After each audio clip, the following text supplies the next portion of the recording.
মুসলিম ওয়াকফ সংশোধন বিল 2025 নামে একটি আইন পাশ করা হয়। আইনটির বিভিন্ন ধারা বিশ্লেষণ করে আমরা দেখেছি যে ভারতের সংখ্যালঘু মুসলমানদের অধিকার খর্ব করা এবং বৈষম্যমূলক আচরণের চেষ্টা করা হয়েছে এই আইনে। ভারতে মুসলমানরা এবং বিভিন্ন মুসলিম সংগঠন এই বিলকে অসাংবিধানিক রাজনৈতিক উদ্দেশ্য প্রণোদিত বলে প্রতিক্রিয়া ব্যক্ত করেছেন। ওয়াকফ হলো ইসলামী দানের একটি প্রাচীন ব্যবস্থা। ওয়াকফের মাধ্যমে কোনো ব্যক্তি স্থায়ীভাবে সাধারণ জমির মতো কোনো সম্পত্তি ধর্মীয় বা জনহিতকর কাজে ব্যবহারের জন্য দান করেন। এই ধরনের ওয়াকফ সম্পত্তি বিক্রি করা বা কারো নামে হস্তান্তর করা যায়।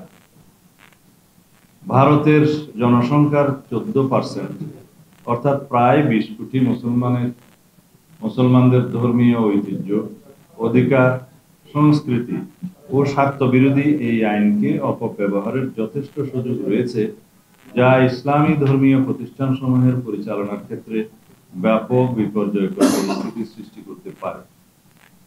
ভারতে ওয়াকফ বোর্ডগুলোর অধীনে প্রায় 10 লক্ষ একর সম্পত্তির মধ্যে ভারতে অন্যান্য ধর্মাবলম্বীদের এই জাতীয় বোর্ডে অথবা কোনো আইনি সংগঠনে ভিন্ন ধর্মাবলম্বীদের কোনো অন্তর্ভুক্তি দেখা যায়। সেক্ষেত্রে এই আইনটি একটি বৈষম্যমূলক আইন হিসেবে বিবেচিত হবে। নতুন আইনে পরিবর্তনগুলো শত শত বছর আগে প্রতিষ্ঠিত ওয়াকফ জমির উপর গড়া মসজিদ এবং অন্যান্য ইসলামী ধর্মীয় প্রতিষ্ঠানগুলোর ভবিষ্যৎ অনিশ্চিত করে তুলতে পারে। নতুন আইনে অমুসলিম সদস্যদের এই সম্পত্তি সমূহের ব্যবস্থাপনা ও প্রশাসনিক দায়িত্ব পালনে যে এখতিয়ার প্রদান করা হয়েছে তা মুসলিম নাগরিকদের ধর্মীয় অধিকারে সরাসরি হস্তক্ষেপের শামিল।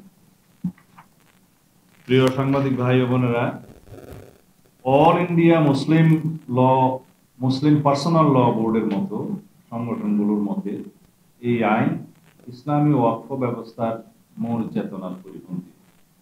তাদের মতে ওয়াকফ বোর্ডের পরিচালনা মুসলমানদের দ্বারাই হওয়া উচিত।